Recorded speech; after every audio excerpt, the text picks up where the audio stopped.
The only thing that is slower than a RAM preview at full resolution is a motion design artist at the beginning of a creative project, right? They don't have that flow of ideas yet. You know what they need? All they need is a little inspiration, all right? And that's where this video comes in. So what can we do to improve this title right here? Maybe add a gradient in the background? No, please. More like some dramatic turbulent mist emanating from the soul of this font. Alright, how about this one?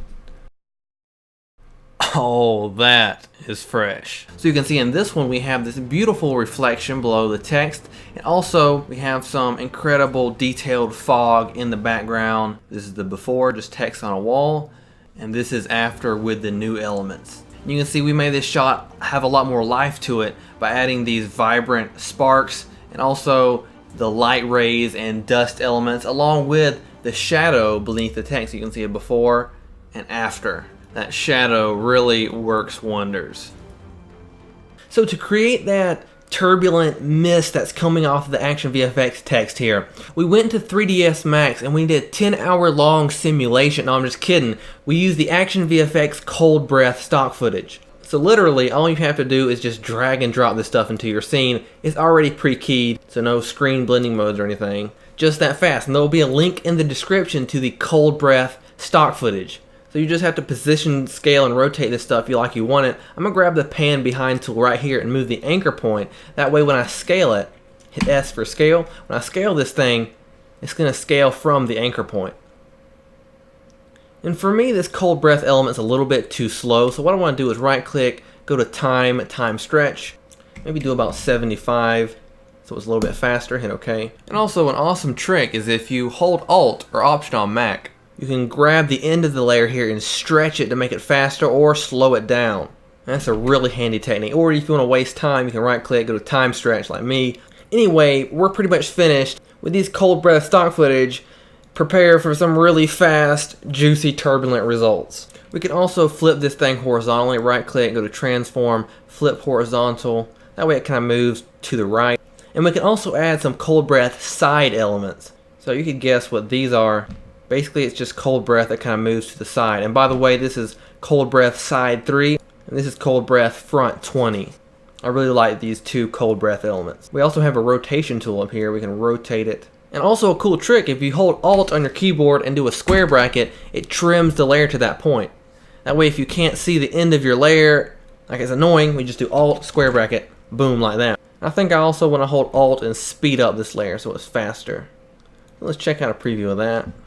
Super cool, and we could just keep duplicating these layers to kind of even it out throughout the text. So I'll duplicate this front 20 cold breath and just move it over here, rotate it so it adds a little bit of variation. I can also change the timing a little bit. Maybe duplicate the side breath as well. Of course, change the timing just like that. So we have a lot of these cold breath elements, and the thing is now they're too, I guess, just way too much. And we want to use a curves effect from our effects and presets. Go to curves, apply this to one of the cold breath elements. I'm just going to solo it right here with that solo button so you only see the cold breath element. And we want to go to the alpha channel because remember these things actually do have transparency. So we go to the alpha channel of curves, and this is the transparent areas, and this is where it's fully opaque. So we can decrease the transparent areas. We can actually boost the opaque areas like that. So it adds some contrast.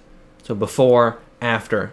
And we can just copy this curves effect to all the other cold breath effects. So hit Control V, Control V. And then of course we can select all these layers, hold Shift to select them all, hit T for opacity, and just turn down the opacity if it's still too thick.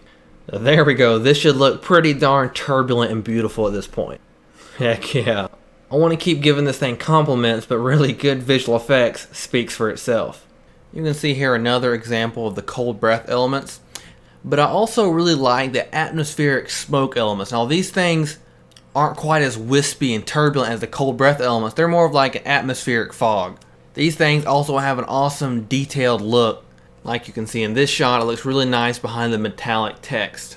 As for this reflection here, We'll have a link in the description to a tutorial that explains exactly how to create this reflection step by step. You can also find links to every single piece of stock footage you see in this video. It's in the description. A lot of people like to fill in the empty black background with like a gradient, like a radial gradient, but a much more intriguing way to do it is to use the ground fog elements from ActionVFX. So for instance, this one right here. So these ground fog elements are just insane. They have incredible, beautiful detail. 2K and 4K versions. Shoot, you can maybe even play with the color, make it blue. Really love the detail of these ground fog elements. There's a link in the description where you can find this ground fog element. This is number 15. And there's also plenty of others. Oh. Be sure and stick with me because in a second we have some really cool ideas and techniques coming up. So we have a pretty cool title here. There's a nice faint gradient in the background. Look, I really like these clean, modern, thin fonts. So we're going to do a few things to make this look way better. The first thing we're going to do is add a drop shadow to the text. So I can click the layer, hit Control D to duplicate it, and call this bottom one, click it, hit enter. We'll call this shadow. Basically, I just want to move it down kind of like this. And then I'll do a tint effect from our effects and presets. Tint, apply this to the shadow, and then I'll make the white black. So it basically fills it in with black. That's just faster than using the fill effect. And then I like to do a fast blur effect to blur this out. So it's like a shadow, like that. Now it's kind of faint, we can't see it because it was a really thin font. So what we can do is use the curves effect. And like before, we can boost the opacity by going to the alpha channel and just boost it like that. That integrates the text into the environment a lot better. So the next thing we're going to do to make this scene a lot more fun and just make it pop is to add some spark stock footage or some ember stock footage. This is from the Embers collection from ActionVFX.com. There's a link in the description. And this just makes the whole scene look way more visually attractive since, you know, we have these kind of dull colors, but then boom, it just pops with those bright orange embers. And I'll show you how I added that glow. So I'm going to just delete these glows. And you just want to search in a glow effect from your effects and presets. Just turn up the radius a little bit and also turn down the intensity. Also, we'll do the glow operation screen so it doesn't blow out those colors. And the key to getting a luscious, juicy glow is to duplicate the glow and change the radius. So we have a nice tight glow, but also a really broad glow. Like that. Let me turn down the intensity of the first one. It's just kind of I have to balance it out. Just like that, we have an awesome glow. Now we also use the same exact technique to add some really vibrant glowing sparks in this scene. You can see a before and then after. Makes it way more attractive and intriguing to watch. Now we also had a drop shadow in this scene as well, because there's a lot of animations where the text is against a wall like this. Will make the text look way better and just integrated into the environment. So to do this, I'll just duplicate the text right here. Then I want to make it black just like before, so add a tint effect. And I could either apply a fast blur just like before. Looks pretty decent. Or I could turn this down and apply a CC radial fast blur. So CC radial fast blur. Move this up to the top left. Turn it up a bit. Just like this. Boom, very nice. And also when we add in these light rays, the CC radial fast blur blends really well with it. But check it out, a before and after, way better.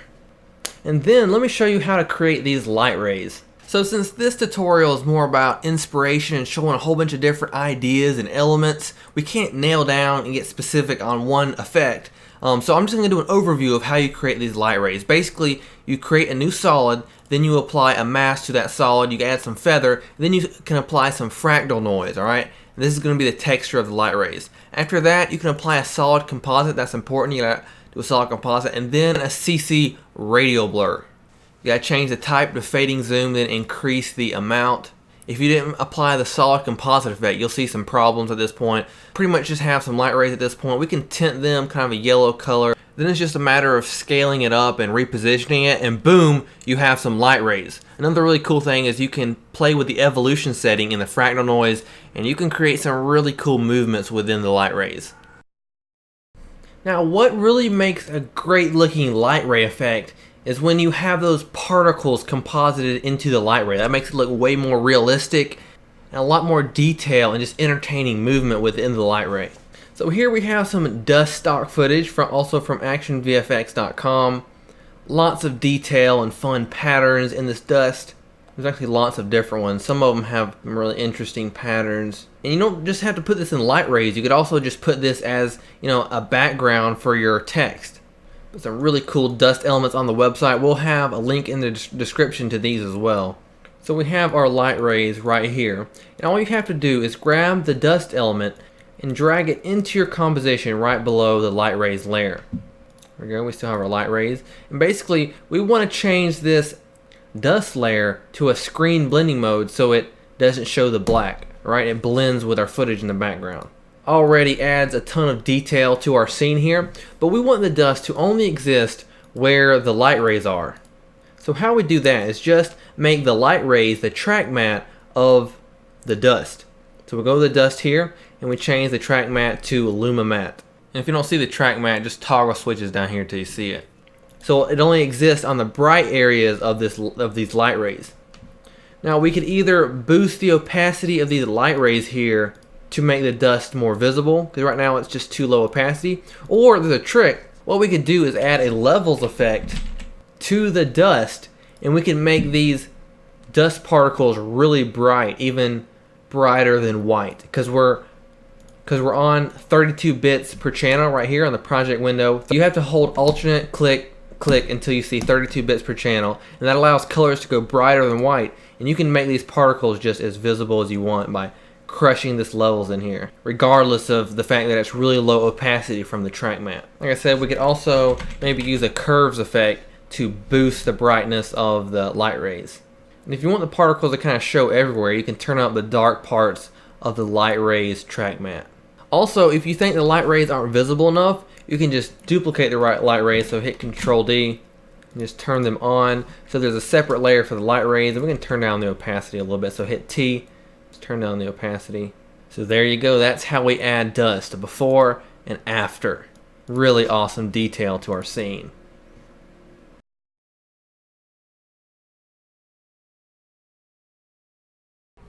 So let me know what you guys want to see next in the comments. I'm going to go through and read them all personally. So let me know what you think about this video. Hopefully your brain is just flowing with ideas at this point. Apply these techniques to the projects you're working on right now and just make them look so luscious. We're going to create more videos just like this one, so be sure and subscribe.